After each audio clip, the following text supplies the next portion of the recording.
kabarnya hari ini? Alhamdulillah luar biasa baik Ibu.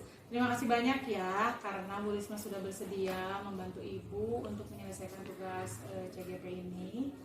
Luar biasa persiapannya dari seminggu yang lalu ya.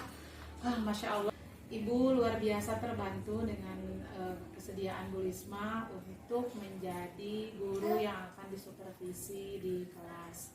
Nah, sebagai bentuk persiapan, kita akan sedikit ngobrol dulu.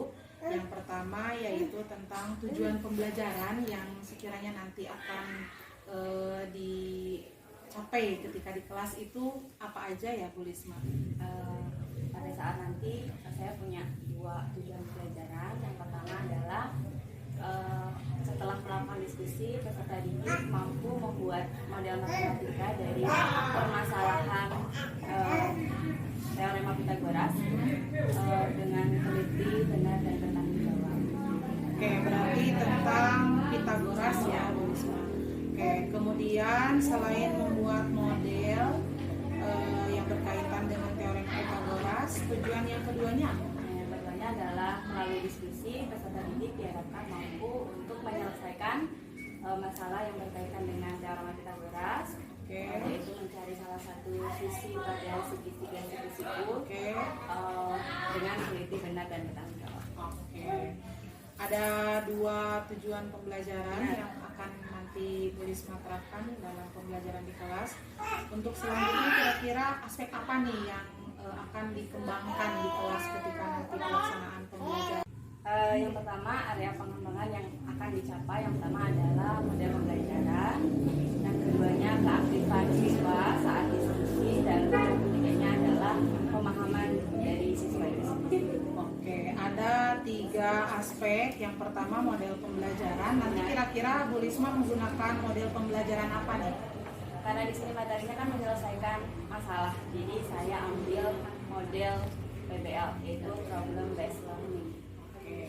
Jadi untuk yang pertama aspek yang ingin dicapai itu tentang model pembelajaran, berarti Ibu akan melihat langkah-langkah pembelajaran yang dilaksanakan di kelas berkaitan dengan problem based learning.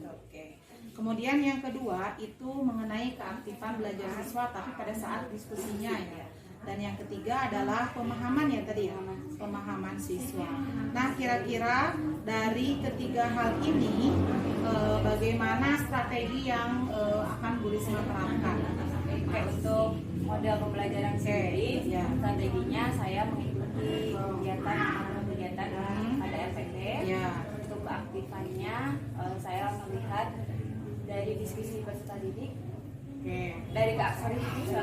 Cut dulu. Untuk keaktifan siswa dilihat dari bagaimana siswa aktif saat diskusi. Entah itu saat berdiskusi bersama teman, lalu aktif bertanya kepada guru jika ada hal-hal yang mereka tidak mengerti. Lalu selain itu juga guru memberikan scaffolding terhadap siswa atau kelompok yang mengalami kesulitan saat menyelesaikan masalah dari LKPD. Jadi nanti Bu Risma akan memaksimalkan kegiatan untuk berkeliling di setiap kelompok. Kemudian yang ketiga untuk pemahaman siswa bagaimana strateginya? Dari pemahaman siswa dilihat dari bagaimana siswa menerapkan konsep teorema Pythagoras untuk menyelesaikan masalah. Keduanya adalah dilihat dari proses mereka menyelesaikan masalah. Yang ketiganya adalah kreativitas mereka menyelesaikan masalah yang diberi oleh Jadi ada beberapa strategi yang akan Bu Risma terapkan untuk mencapai 3 aspek tadi. Ibu berharap mudah-mudahan nanti kegiatan mengajarnya bisa berjalan dengan lancar, Bu Rismanya sehat selalu. Pokoknya terima kasih banyak, sudah sangat membantu Ibu. sama-sama. Apa kabar semuanya? Ini kita belajar matematika kembali sama Ibu. Kita akan belajar seperti apa yang sudah disampaikan sebelumnya. Kita mau belajar penerapan dari teorema Pythagoras atau mengaplikasikan teorema Pythagoras dalam masalah sehari-hari. Kayak tadi sudah pernah ya. Biar lebih afdal kita berdoa lagi. Kita berdoa dalam hati masing-masing. Terus selesai. Oke, anak-anak semuanya. Jadi materi ini sangat penting untuk kita pelajari karena sudah Ibu sampaikan sebelumnya. Kita akan khusus hari ini akan khusus mempelajari penerapan atau cara mengaplikasikan rumus ini ke dalam permasalahan sehari-hari. Contohnya apa? Waktu itu Ibu sudah menyebutkan, ada yang masih ingat? Contohnya dalam hal apa teorema Pythagoras ini? Tukang bangunan. Gimana? Ibu tidak mendengar apa? Coba setengah hati. Apa? Tukang bangunan. Tukang bangunan, iya benar sekali ya. Tapi mudah-mudahan bukan cuma jadi tukang bangunannya, tapi Arsitek. Arsiteknya atau yang bagian teknisinya, mereka jembatan. Jadi jangan bagian maculnya, diharap semuanya. Macul. Jadi perancangnya gitu ya. Hal tersebut ke dalam gambar sederhana, nanti menyimbolkan ke dalam simbol-simbol matematika, lalu memasukkannya ke dalam rumus kita. Kalau kita lihat yang kolom ayo kita amati ini, kelihatan nggak? Kalau nggak kelihatan ada di kertasnya ya? Ada? Ada. Di sana, apakah kalian pernah main benteng-bentengan? Betul nggak? Biasanya main benteng-bentengan itu kan kita nggak pernah mikir buat ukur, ya, ukur jaraknya. Kita hanya berpikir, oh kita harus menang, gitu kan? Sekarang dalam matematika kita, Ibu mau menanyakan nih tentang jaraknya. Ya tadi dengan mengaitkannya dengan teorema Pythagoras. Di sini masalah ada di 70 meter sebelah utara dan 50 meter sebelah timur benteng lawan. Kebayang nggak? Kamu punya benteng 70 meter di sebelah utara dan 50 meter sebelah timur benteng lawan. Kebayang nggak? Sebelah timur kalian berjalan dari benteng kalian menuju benteng lawan sejauh 30 meter ke arah selatan, kemudian berbelok 40 meter ke arah barat. Masih bayang? Belum? Oke, nggak apa-apa. Bagaimana kamu menghitung jarak terdekat benteng kalian dengan posisi kalian sekarang? Nah, jarak tersebut adalah 1000 meter. Maksudnya ngerti nggak? Ngerti nggak? Ya, jadi satu-satuannya, satu langkahnya adalah 10 meter. Dibuat skalanya 1:10. Masalah ini bisa kita selesaikan dengan menggunakan teorema Pythagoras. Perhatikan bidang koordinat kartesius ini. Di sini pertama balik lagi ke atas.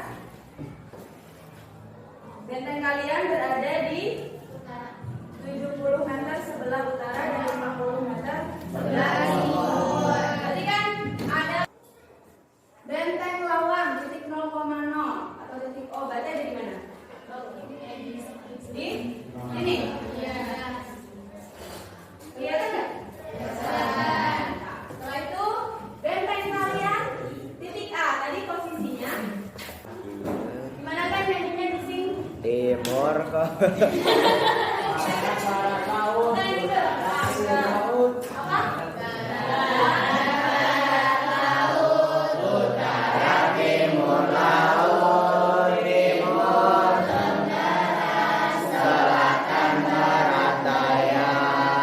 Kita startnya dari mana? Dari O atau dari A? Dari O. Baca dulu soalnya. Dari O. Dari A. Dari A. Kenapa dari A? Benteng kalian di 70 meter sebelah utara. Nah, kalian berjalan ya gitu. Kalian berjalan dari benteng kalian. Berarti startnya kamu dari A. Ini kan? Sebanyak berapa? 30 30 meter. Kalau ada yang mentok, silakan naik. Bukan. Dari pelabuhan ke arah selatan.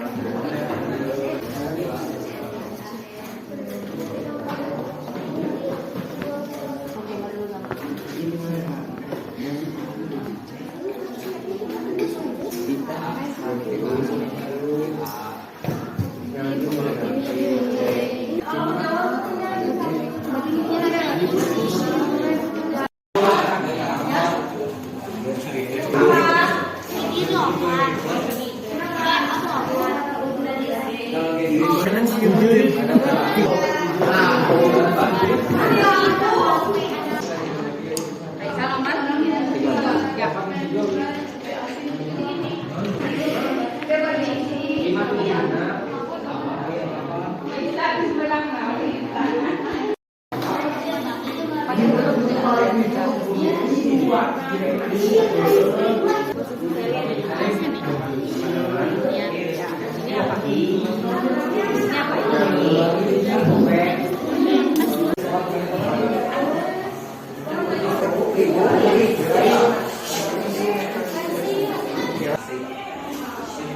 AC-nya 24 meter. AC itu apa? AC itu apa? Jarak apa? Jarak alas ya. Jadi Jarak 24 meter. Terus jarak BC-nya 23 dikurangi tangannya kan AB. Jadinya AB kuadrat sama dengan AC kuadrat ditambah BC ditambah 49. AB kuadrat sama dengan 625. AB sama dengan 125. AB sama dengan 25 meter. Jadi panjang kawat yang dibutuhkan adalah 25 meter. oke, tepuk tangan buat Desi.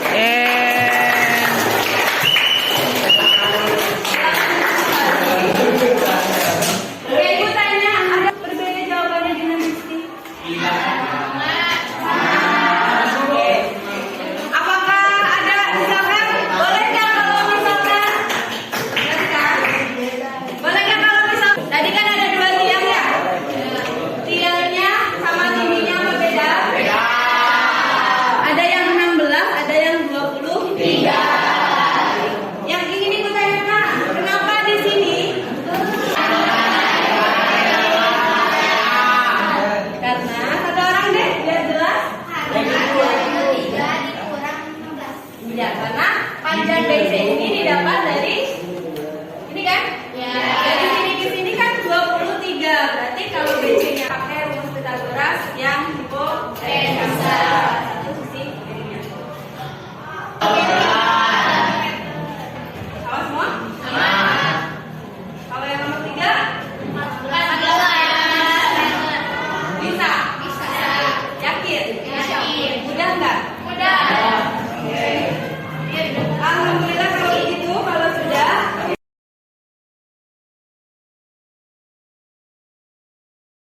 Terima kasih Bu Lisma atas kegiatan pembelajaran yang luar biasa di kelas tadi di kelas 8A. Kira-kira perasaan Bu Lisma setelah melaksanakan pembelajaran di kelas 8 itu gimana? Oke, sebelum itu terima kasih juga Ibu Murni sudah membersamai saya di kelas 8A. Perasaan saya tadi setelah dibersamai Ibu Murni itu perasaan saya plong. Tapi punya banyak PR. Jadi punya beberapa catatan, oh ternyata masih belum sempurna, masih ada hal yang perlu saya perbaiki. Oke, kira-kira dari kegiatan pembelajaran yang sudah dilaksanakan tadi, apa sih yang menjadi kelebihan Bu Lisma dalam merancang pembelajaran, menyediakan media, memilih model, pokoknya semua hal yang sudah Bu Lisma lakukan sebagai pendukung dari kegiatan pembelajaran tadi. Kalau ditanya kelebihan, suka bingung ya Bu ya, karena saya jujur nggak tahu kelebihan yang spesifik yang ada dalam diri saya. Cuman saya mungkin bisa, kalau boleh menilai diri saya sendiri, kelebihan saya menjalankan pembelajaran sesuai dengan rencana yang saya bikin di RPP, yang sudah saya susun di RPP. Tersusun dengan sedemikian rupa, walaupun memang ada kendala-kendala yang nanti akan kita bahas. Ya. Selain itu juga mungkin saya punya gaya komunikasi yang santai dengan anak, karena saya berusaha untuk mencari tahu apa nih yang happening di antara anak SMP kayak main TikTok dan lain-lain. Jadi saya bisa menyelipkan hal-hal yang setidaknya happening di mereka gitu. Jadi berusaha untuk menyesuaikan diri dengan gaya mereka dalam berkomunikasi gitu ya. Sehingga belajar matematikanya nggak terlalu tegang Iya, kaku gitu. Udah tahu matematika itu pelajaran yang susah ya. Gitu ya. Oke. Kemudian selain kelebihan tadi, Ibu kan bilangnya menjalankan pembelajaran sesuai dengan RPP kan PDL. Itu sudah dijalankan sesuai dengan langkah-langkah. Kemudian Ibu juga menyebutkan bahwa gaya komunikasi ibu itu berusaha untuk menyesuaikan kondisi anak-anak. Sekarang memang mau membahas kekurangan. Kira-kira kalau kekurangan dari Lisma selama melaksanakan pembelajaran tadi itu gimana? Oke, kekurangannya banyak, tapi yang spesifik yang saya bisa sebutkan, yang paling saya rasakan gitu. Yang pertama adalah pembelajaran waktu itu adalah problem based learning. PBL. Itu sudah dijalankan sesuai dengan langkah-langkah. Kemudian ibu juga menyebutkan bahwa gaya komunikasi ibu itu berusaha untuk menyesuaikan kondisi anak-anak. Kira-kira ada lagi nggak dari kelebihan yang ibu rasakan gitu? Menggali potensi diri sendiri gitu. Sepertinya cukup dulu deh Bu, kalau kekurangan kayaknya banyak.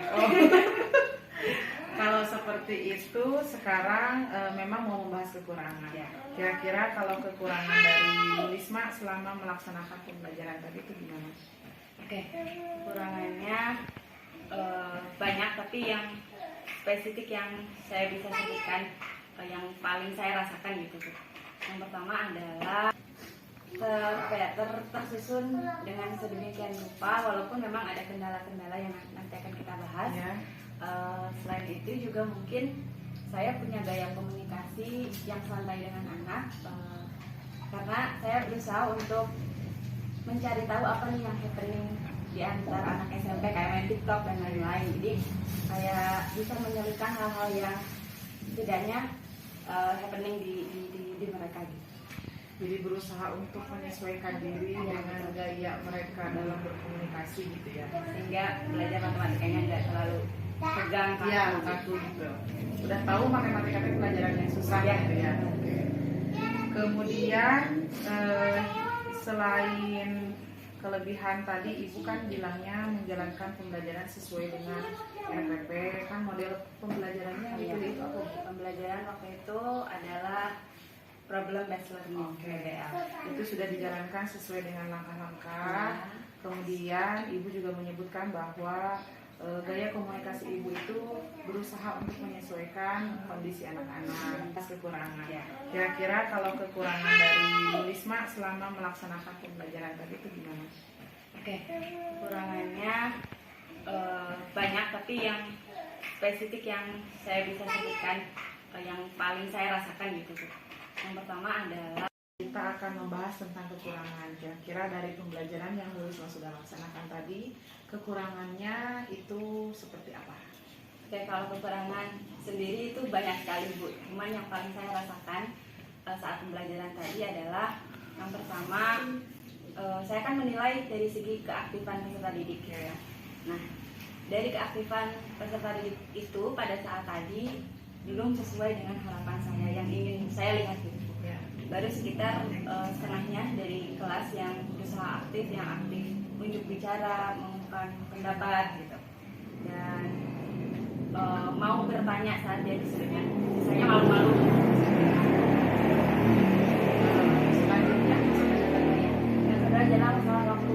Jadi pembelajaran MTK itu dengan materi yang banyak, tapi waktunya sedikit, itu kadang saya merasa kesulitan untuk memploting dari langkah-langkah pembelajaran yang sudah saya susun agar semuanya bisa terlaksana dengan dari awal sampai akhir. dengan alokasi waktu paling kan 2 jam.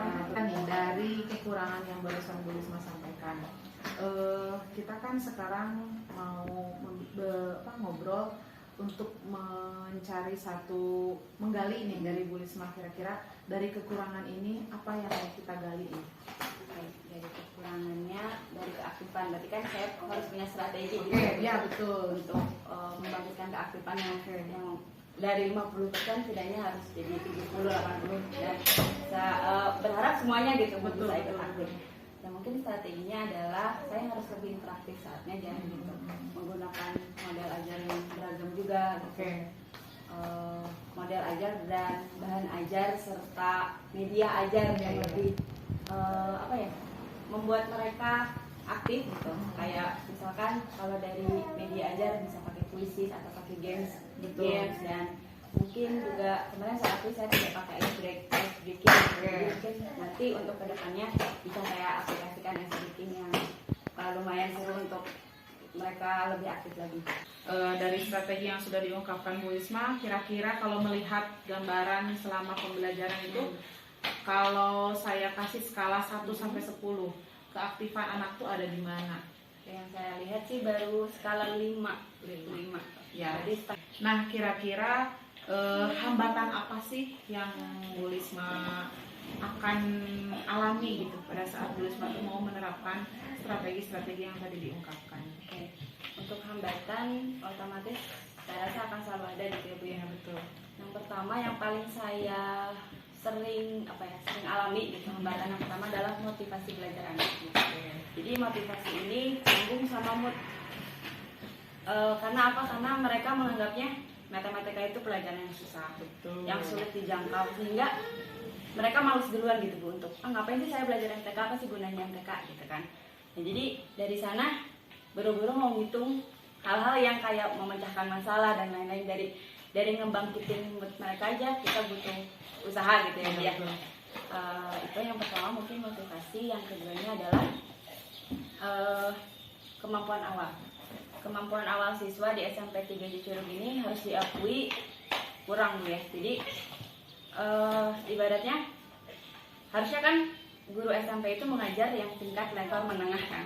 Kita tuh kadang disibukkan sama level-level dasar kayak lagi mengerjakan soal cerita kayak misalkan, tapi mereka mentok di pembagian burungnya gitu. Jadi harus mengulang lagi. Jadi kadang waktu itu habis sama hal yang dasar, kita ngulas hal dasar lagi gitu. Kita aja sih Bu paling. Oke, hambatannya siap. Hambatannya Bu Risma rencanakan untuk sebagai tindak lanjut ya, untuk perbaikan keaktifan belajar siswa bisa dilaksanakan dengan baik. Kira-kira kapan nih kita bisa ngobrol seperti ini lagi gitu? Karena saya pengen tahu kan bagaimana cerita Bu Risma ketika melaksanakan strategi yang sudah direncanakan. Kira-kira kapan nih bisa ketemu lagi? Mungkin setelah saya menerapkan rencana yang tadi sudah saya sebutkan itu di kelas, mungkin sekitar seminggu atau 2 minggu lagi kali ya. Oke, siap. Terima kasih banyak Bu Risma, mudah-mudahan semuanya berjalan sesuai dengan rencana. Terima kasih juga. Pakai kelompok. Tapi kalau dipikir, tanpa berkelompok pun tujuan pembelajaran akan tercapai sama-sama. Ini kebanyakan kesalahan guru, mindsetnya selalu mengatakan kerja kelompok